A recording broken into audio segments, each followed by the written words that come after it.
सुप्रभात। कब खुलेंगे तेरे अंतर चक्षु, यह हमारी आज की आध्यात्मिक चर्चा का विषय है। कब खुलेंगे तेरे अंतर चक्षु।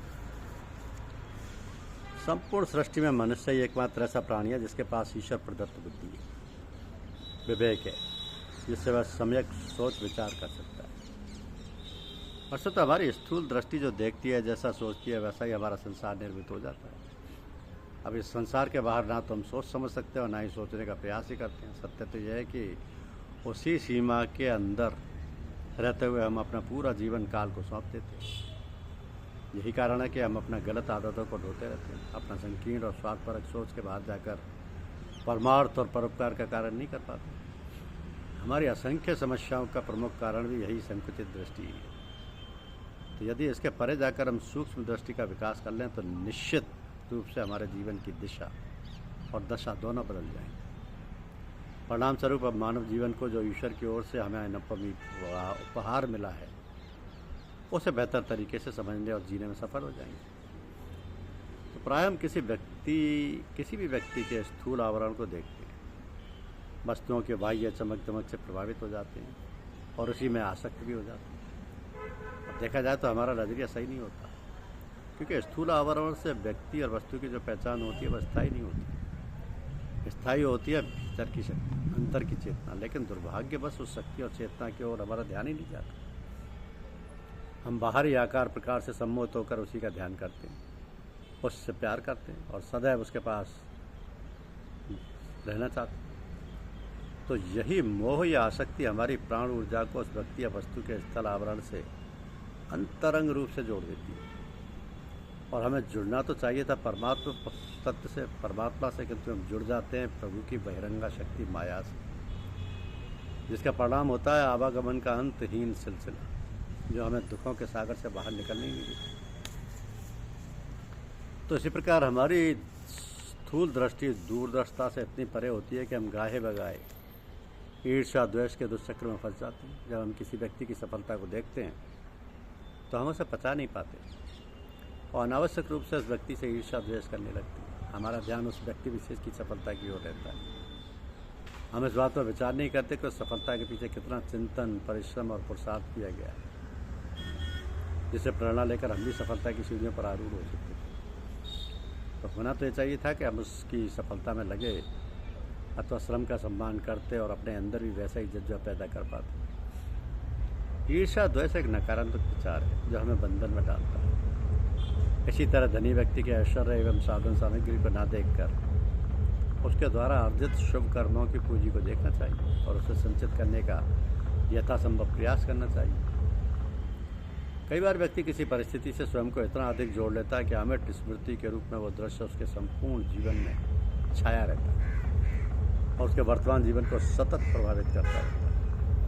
परिस्थिति के परिवर्तित हो जाने पर भी किसी व्यक्ति विशेष या वस्तु के प्रति मन में राग, द्वेष, भय, क्रोध इत्यादि नकारात्मक भाव बने रहते हैं, जो हमारे आगामी जन्मों की गति को प्रभावित करते हैं। तो कई बार हम लोभ लालच में फंसकर अपने सिद्धांतों की बलि दे बैठते हैं और कभी कभी मिथ्या अहंकार के वशीभूत होकर स्वजनों का ही तिरस्कार कर देते हैं। कभी एकांत में बैठकर इन समस्त स्थितियों पर गंभीरतापूर्वक विचार करना चाहिए और जितना जल्दी हो सके इन विकारों से मुक्ति पाने का उपाय करना चाहिए। गीता में भगवान श्री कृष्ण मानव मात्र को अनासक्ति का अद्भुत पाठ पढ़ाया भगवान के लिए, ताकि वह आत्मकल्याण का अंतिम लक्ष्य प्राप्त कर सके। गीता में अर्जुन के माध्यम से भगवान बार बार हमें यही संदेश देते हैं कि मनुष्य आसक्ति से रहित होकर सदा कर्तव्य कर्म करता रहे ताकि वह परमात्मा को प्राप्त हो जाए। गीता के 3रे अध्याय में अर्जुन से भगवान ने स्वयं कहा है कि तस्मात् सक्तः सततम कार्य कर्म समाचरे असक्तो आंचर कर्म परमाप्नोति पुरुष। अनासक्ति एवं निरासक्ति के भाव का अनुपम उदाहरण हमें राका एवं बाका नामक भक्तों के जीवन से मिलता है। ये राका एवं बाका दोनों पति पत्नी भगवान शिव के परम भक्त थे। ये प्रतिदिन जंगल से लकड़ियाँ काट कर लाते और उन्हें शहर में बेचकर जीवन निर्वाह करते थे। उनकी दयनीय दशा को देखकर एक दिन माता पार्वती को उन पर दया आ गई और भगवान आशुतोष से प्रार्थना की कि वे उन्हें समुचित धन प्रदान करें ताकि उनका शिव भक्त विपन्नता से परेशान ना हो। अंतर्यामी भगवान से जानते थे कि उनका भक्त तो निरा सकते और उनको स्वीकार नहीं करेंगे। फिर भी माता पार्वती का मन रखने के लिए उन्होंने भक्त की आर्थिक सहायता करने का निश्चय कर एक दिन उनके बाहर में कुछ स्वर्ण की असरफियाँ डाल दी। राका और बाका लकड़ियाँ लेकर शहर को आ रहे थे। राका आगे चल रहे थे और पीछे बाका आ रही। रास्ते में राका ने सोने की असरफियाँ पड़ी देखी तो सोचा इन्हें देखकर बाका का स्त्री सुलभ मन स्वर्ण के लोग में आकर कहीं डोल न जाए, इसलिए वो असरफियों पर मिट्टी डालने लगे। इतने में बाका भी आ गई। जब उसने राका को ऐसा करते देखा तो तबाक से बोली, स्वामी मिट्टी पर मिट्टी डालने से क्या लाभ, आप व्यर्थ में परिश्रम कर रहे हैं। इस बात को सुनकर राका मौचक्के रहे और सोचने लगे कि उनकी पत्नी तो निरासक्ति में उससे भी एक कदम आ गई। उन्होंने विचार किया कि मेरी दृष्टि में तो अभी तक भी मिट्टी और सोने में भेद है, परंतु मेरी पत्नी के लिए तो सोना और मिट्टी एक समान है। कितना विलक्षण है बाका की दृष्टि। तो गीता में भगवान अर्जुन से बार बार कहते हैं कि तू मुझ में मन लगा, मेरा ही चिंतन करते हुए संपूर्ण कर्मों का फल मुझको ही अर्पित कर ताकि तेरा कल्याण हो जाए।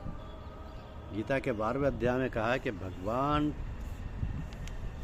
का ये कथन बड़ा ही मननीय है कि मय्येव मनादस्त मय्य बुद्धि निवेश है निवशिष्यस्य मय्येव अतः ऊर्ध्व न संशय। अर्थात मुझ में मन को लगा और मुझ में ही बुद्धि को लगा, इसके उपरांत तो मुझ में ही निवास करेगा, इसमें कुछ भी संशय नहीं। यदि हम अपने अंदर अव्यवस्थित परमेश्वर का दर्शन कर सकें तो हमारे मन में संसार के प्रत्येक प्राणी के प्रति सम्मान और ईश्वरत्व का भाव जागृत होगा, जिससे हमारे मन का विस्तार होगा और कल्याण का मार्ग प्रशस्त होगा। यदि हम बीज के स्थूल आवरण तक ही अपने आप को सीमित कर लेंगे तो उसे लघु ही समझते रहेंगे। यदि उसके अंदर निहित संभावनाओं को देखने का साथ जुटाएंगे तो हमें ज्ञात होगा कि उस बीज के अंदर किसी बड़े वृक्ष के रूप में परिणत होने की अपार संभावनाएं मौजूद हैं। तो जीव मात्र के सुख और परम कल्याण के लिए चिंतनशील एवं प्रयासरत रहना संतों का सहज स्वभाव होता है। इसलिए मनुष्य को प्रभात में पड़ा देखकर संत जन चिंतित होकर कह उठते हैं कि हे मानव श्रेष्ठ, तुम इस जगत में आत्मा के कल्याण के लिए भिक्षु अर्थात मुमुक्ष बनकर आए हो, ना कि भोग विलास और जगत का खेल तमाशा देखने के लिए। तुम्हारा पदार्पण जगत में भोग विलास के देखने के लिए नहीं हुआ है। मौत घात लगाए बैठी है, काल सिर पर सवार है, ना जाने कब मैं तुझे अपना निवाला बना लूँ। इस दुनिया में हर रोज़ लगभग 2.5 लाख मानव काल के मुंह में समा जाते हैं, तू भी उसी कतार में खड़ा है। ये मत भूल।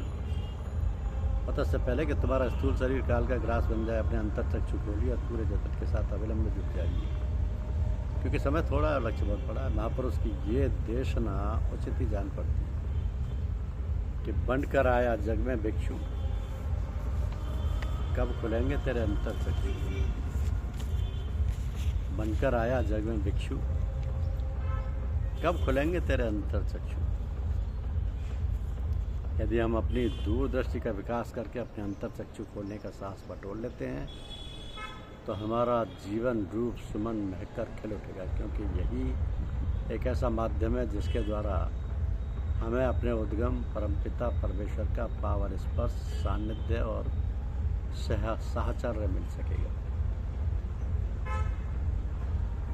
इसलिए तो कहा है ना कि बनकर आया जग में भिक्षु, कब खुलेंगे तेरे अंतर चक्षु। धन्यवाद। वीडियो को लाइक और सब्सक्राइब अवश्य करें। धन्यवाद।